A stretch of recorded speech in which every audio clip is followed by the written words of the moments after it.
Hi dear, இன்றைக்கி என்ன பார்க்க போகிறோன்னா க்ரீட்டிங் கார்டு. அது எப்படின்னா கொஞ்சம் டிஃப்ரெண்ட்டாக பண்ணலாம். பொங்கலுக்காக நம்ம க்ரீட்டிங் கார்டு ரெடி பண்ணுறோம். என்ன ஷேப்லேனா பொங்கப்பானை ஷேப்லேயே நம்ம ரெடி பண்ணிக்கலாம். ஸோ அதுக்காக என்ன பண்ண போகிறோம்னா பொங்கப்பானை ஷேப்லேயே நம்ம ஃபஸ்ட்டு பென்சிலில் ட்ரா பண்ணிக்கலாம். பண்ணிவிட்டு பொங்கல் பொங்குற மாதிரி வரைஞ்சிக்கலாம். சரிங்களா?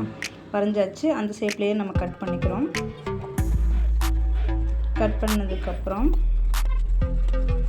இந்த பொங்கல் பொங்குற மாதிரியே இந்த கேர்வில் கரெக்டாக கட் பண்ணிக்கிங்க. அப்போ தான் பார்க்குறக்கு அழகாக இருக்கும். இப்போ 2 சைடு ஓப்பன் பண்ணுற மாதிரி இருந்தால் தான் உள்ளே ஏதாவது ரைட் பண்ணி கொடுக்க முடியும். இப்போ பொங்கப்பானையை டெக்கரேஷன் பண்ணிக்கலாம். உங்களுக்கு என்ன கலர் பிடிக்குதோ அந்த கலர் எடுத்துக்கங்க. ஆனால் என்னென்னா கலர் காம்பினேஷன் பண்ணும்போது டார்க் அண்ட் லைட்டில் ஒரு கலர் டார்க் எடுத்திங்கன்னா ஒரு கலர் லைட் எடுத்துக்கணும். ஆனால் ஆப்போசிட் கலர் எடுத்துக்கணும். இப்போ நான் பிங்க் எடுத்துக்கிறேன். பிங்க் எடுத்து மேலே கீழேயும் ஒரு கலர் கொடுத்துட்டு நடுவில் வேறு கலர் நம்ம ஏதாவது செலக்ட் பண்ணிக்கலாம். இப்போ க்ரீன் எடுத்துக்கிறேன். க்ரீன் கலரையும் நம்ம செலக்ட் பண்ணி கொடுத்துக்கிறோம் உள்ள. ஓகே, இது கொஞ்சம் நம்ம ஃபினிஷ் பண்ணியாச்சு. பண்ணிவிட்டு இது கொஞ்சம் காய விடணும். காய விட்டதுக்கப்புறம் நம்ம ஆர்ட் ஒர்க் பண்ணலாம். ஓகே, காஞ்சிருச்சு.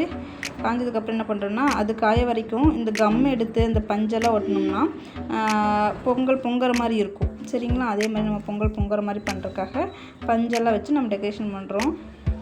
சுற்றி சுற்றி வைக்கும்போது பொங்கல் பொங்கல் வர மாதிரி நம்ம ஒர்க் பண்ணிக்கலாம்.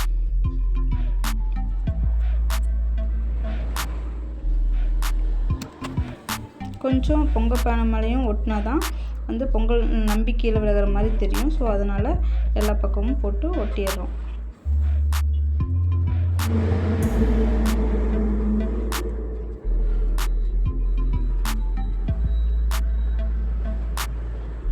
ஓகே, ஒட்டியாச்சு. நெக்ஸ்ட் என்ன பண்ண போகிறோம்னா அந்த பெயிண்ட் அடிச்சிருக்கும் இல்லையா, அது மேலேயும் நம்ம இந்த மோல்டிங் பேஸ்ட் வச்சு நல்லா மிக்ஸ் பண்ணிக்கிறோம். ரெண்டையும் எடுத்து நல்லா மிக்ஸ் பண்ணிவிட்டு அதை நம்ம டிசைன் பண்ண போகிறோம்.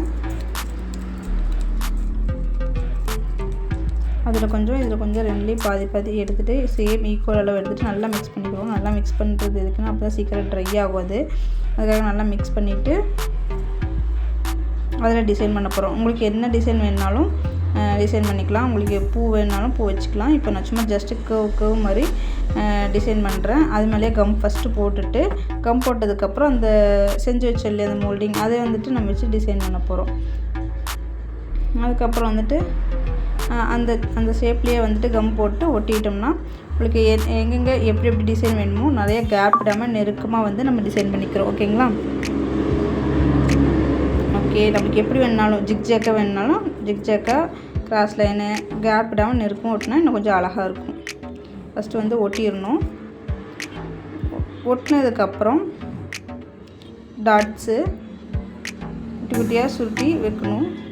பொறுமையாக பண்ணுங்கள். நல்லா கொஞ்சம் இது பண்ணி விட்டுறேன். டாட்ஸ் வச்சுட்டு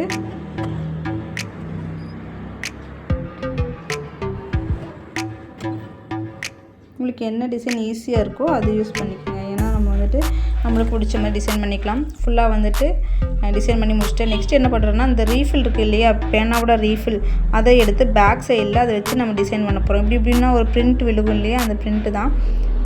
அது மேலேயே நம்ம வச்சு அச்சச்ச வைக்கும்போது பிரிண்ட் அழகாக இருக்கும். ஸோ நல்லா ஒட்டிக்கவும் செய்யும்.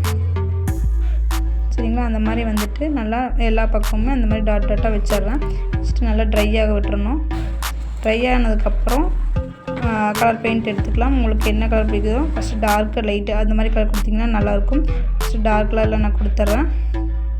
அதுக்கப்புறம் லைட் கலர் செலக்ட் பண்ணுறேன். அதுக்கப்புறம் பிங்க்கு, ஆரஞ்சு, அந்த மாதிரி உங்களுக்கு பிடிச்ச கலரில் கலர் காம்பினேஷன் பார்த்துட்டு டார்க் அண்ட் லைட்டில் கொடுத்திங்கன்னா ரொம்ப அழகாக இருக்கும். ஸோ நம்ம ஃபுல்லாக ரெடி பண்ணியாச்சு. இப்போ என்ன பண்ண போறோம்னா ஃபுல்லாக ஃபினிஷ் பண்ணதுக்கப்புறம் காய வச்சிடறோம். கொஞ்சம் நேரம் காஞ்சினதுக்கப்புறம் உள்ளே ஓப்பன் பண்ணி நம்ம என்ன சொல்கிறோமோ அதை நம்ம எழுதிக்கலாம். ஓகே, நம்ம பொங்கல் வாழ்த்து சொல்லலான்னு பிளான் பண்ணிக்கிறோம். ஸோ இனிய பொங்கல் நாள் வாழ்த்துக்கள் அப்படி சொல்லிட்டு நம்ம எழுதிக்கிறோம். அதுக்கப்புறம் நம்ம டார்க் பண்ணிக்கலாம் பெனில். உங்களுக்கு என்ன பிடிக்குதோ அந்த ஷேப்பில் நீங்கள் கட் பண்ணிவிட்டு இப்படி ஓப்பன் பண்ணுற மாதிரி பண்ணிட்டீங்கன்னா நீங்கள் என்ன விசேஷ ஹாப்பி பர்த்டேக்கு கேக் மாதிரி பண்ணலாம், ஃப்ரூட்ஸ் மாதிரி கூட பண்ணி கொடுக்கலாம்.